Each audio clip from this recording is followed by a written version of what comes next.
Hi everybody, here we have an Anglo-Sudan war game using black powder and a Thud and Blunder campaign that was developed for black powder.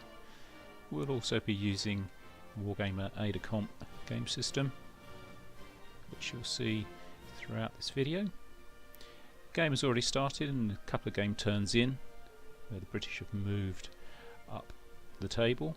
Their objective is basically to get their forces to about 2/3 of down the length of the table, which might sound quite easy, but the bulk of the Mahdi's forces initially weren't on the table and weren't visible, and they're only now just becoming visible as the British are getting towards their positions. You can see the Mahdi's trying to get around the flank of the British left, but they're being stopped just at this moment. The Mahdi's now charging in to try and negate the advantage of the British firepower. The Mahdi's have got very, very strong troops hand to hand, and if they can break enough of these British units, they'll break a couple of the brigades, which will make it very difficult for the British to actually win this scenario.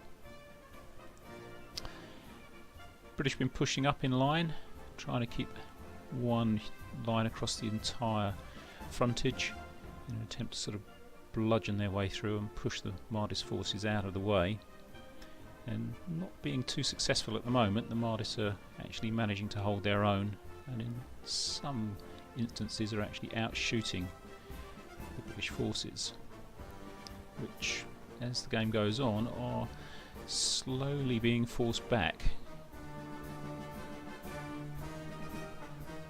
British have regained control a little bit and have decided to push ahead as much as they possibly can.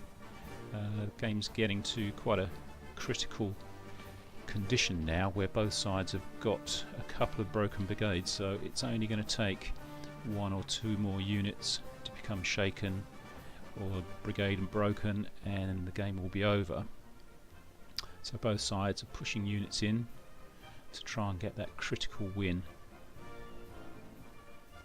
Mahdi's still trying to get around the left flank of the British position, managed to push the British back a little bit, but so far the British are managing to just about hold them off. A couple of units in the background there, the Mahdi's cavalry have already been in action and have been broken, so they're not able to move up and support any of the Mahdi's infantry units, who've decided to go for one last attack in an attempt to break the last British brigade that they need to win the game. And in the combat that follows, they are successful in breaking the Highlander unit that they come into contact with just here, and unfortunately for the British now means that they've got to retreat back. So this game in the campaign of Thud and Blunder is a victory for the Mahdi's forces.